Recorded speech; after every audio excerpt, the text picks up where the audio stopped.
I never even made it to the chair before it was over. The cafe was buzzing, filled with soft jazz drifting from hidden speakers and the warm scent of espresso mixed with vanilla pastries hanging in the air. I had just taken 2 steps toward our usual table when Jason glanced up from his untouched cappuccino and uttered the words that shattered everything. "We need to talk." My chest tightened instantly.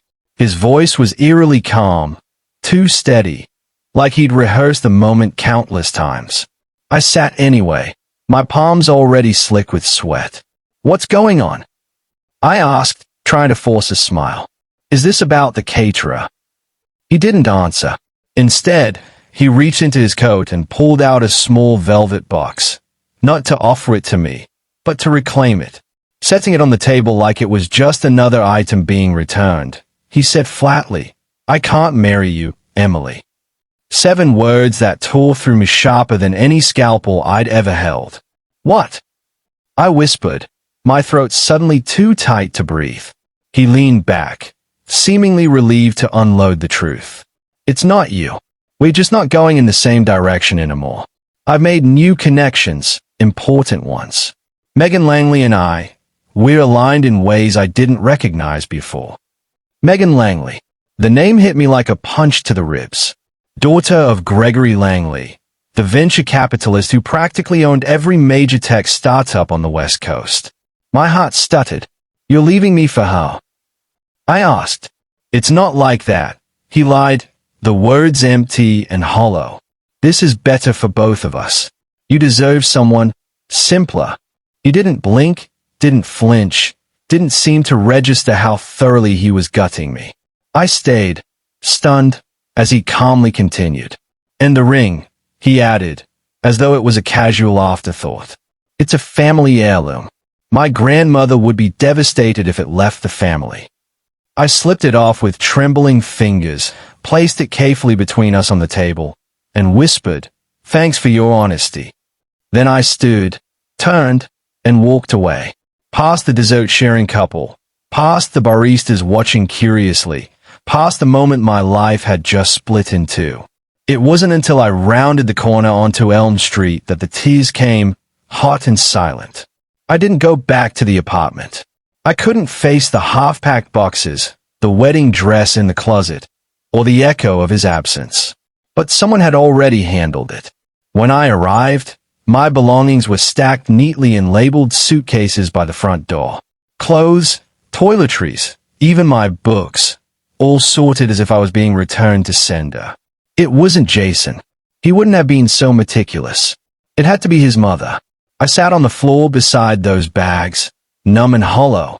My old lease was gone. I'd given it to a nursing student a month earlier.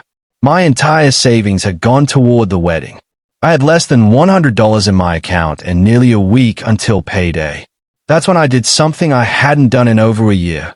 I called my foster mother. Margaret Temple answered on the third ring. Her voice was still warm, still steady, like always.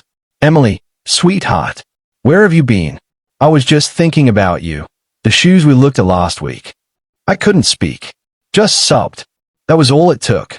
An hour later, I was curled up on her worn plaid couch, peppermint tea in my hands, while she stroked my hair like she had when I was 13 and shattered by yet another failed placement.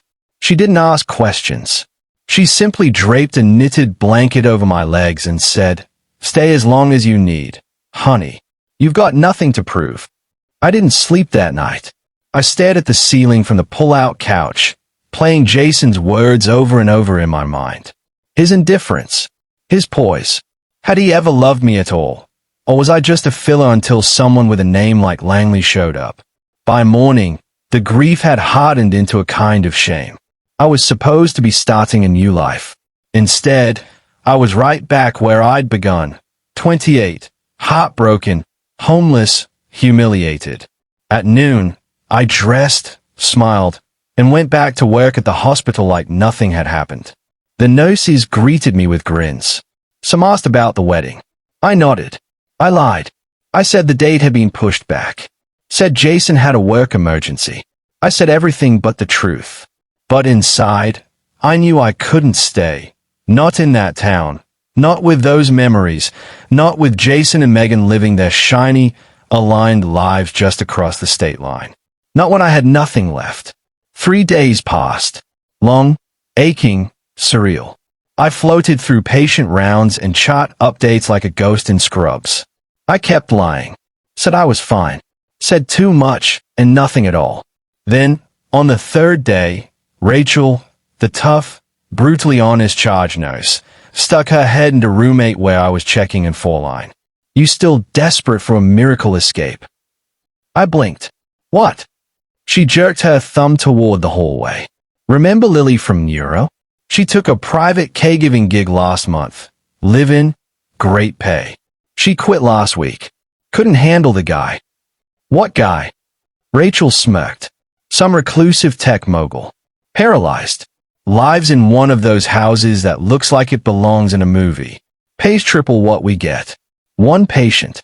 No shifts. No roommates. Just you and the rich mystery man. I hesitated. I'm not a caregiver. You're a nurse with 5 years under your belt, she snapped. You're more qualified than any of the others. And from what I hear, this guy scares most of them off in under 2 weeks.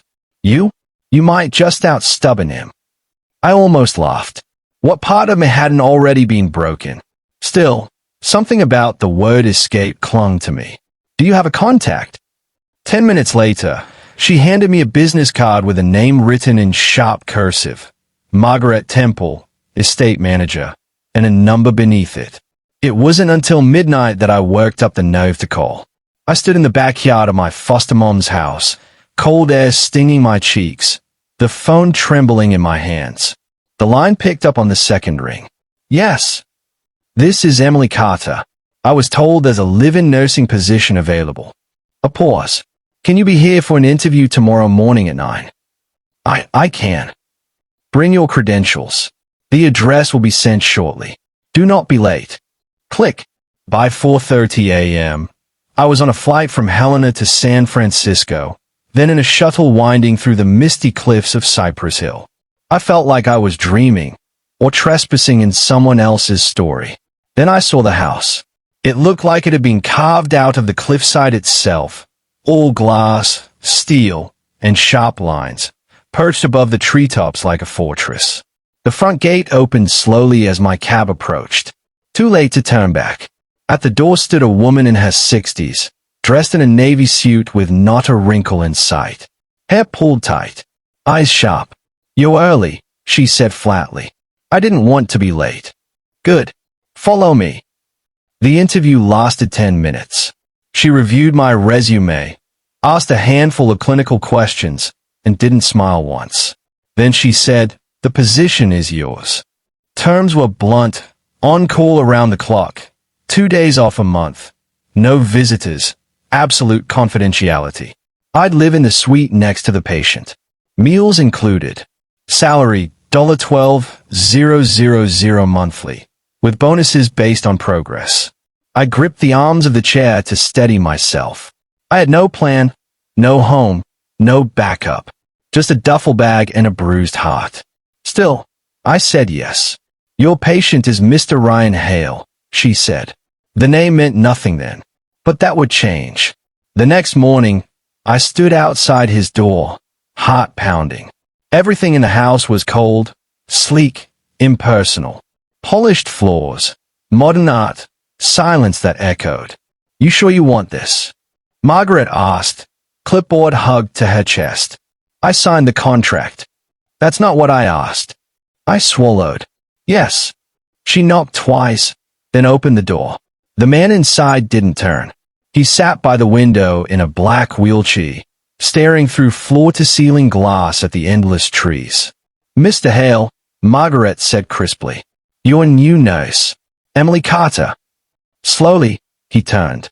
My breath hitched. He wasn't old. He wasn't frail. He was young, mid-30s. Dark hair, lean frame, piercing blue eyes. But something in his gaze warned me. This was not a man who welcomed help. So, he said, another one.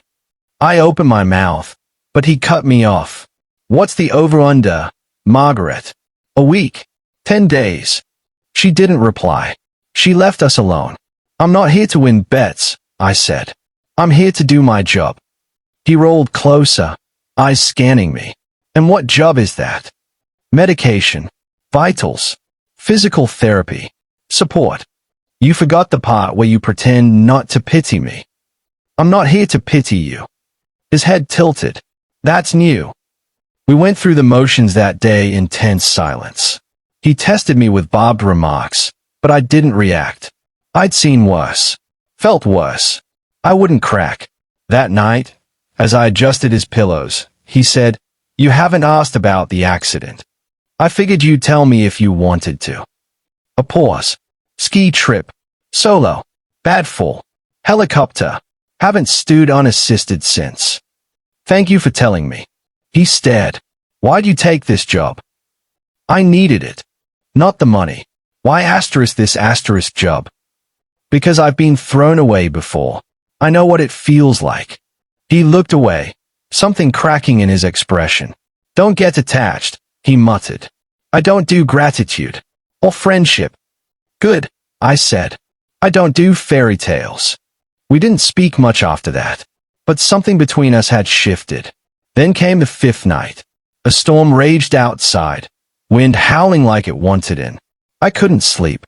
As I closed the blinds, I noticed a light on in the West Wing gym, an area Ryan rarely used and never let anyone into alone. Something pulled at me. I crept down the hall, cracked the door, and froze. Ryan was standing. Not fully, not steadily, but standing, gripping the parallel bars, drenched in sweat, teeth clenched in pain. He forced his body forward, inch by inch. Each movement looked like war, but he was fighting. Hard. He didn't see me. Not until the door creaked. His head snapped up, and fury crossed his face. What the hell are you doing? I heard something. I whispered. I thought. Get out. But I didn't move. Why are you hiding this? I asked softly. His hands gripped the bars tighter. Because if people see progress, they expect miracles. And when miracles don't come, they leave. You'd rather pretend there's nothing left. His jaw locked.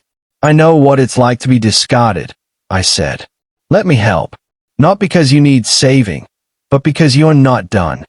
Silence. Then, finally, he sank back into the chair. Fine, he muttered. But no one knows. Ever. You follow my pace. Got it.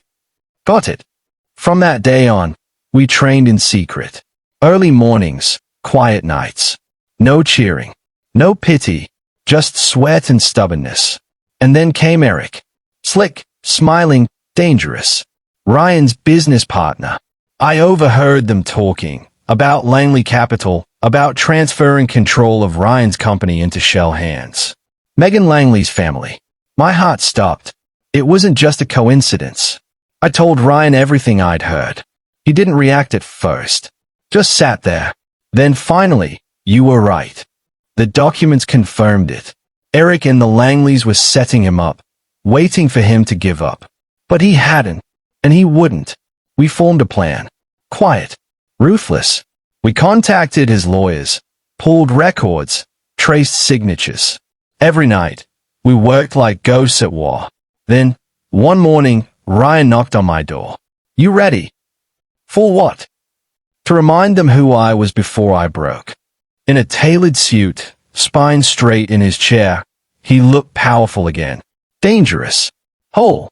Together, we rolled into his board meeting. And this time, he wasn't the one being discarded. He was the one who ended them. And I wasn't just the nurse anymore. I was the only person he trusted. The girl no one saw coming. The woman who didn't walk away.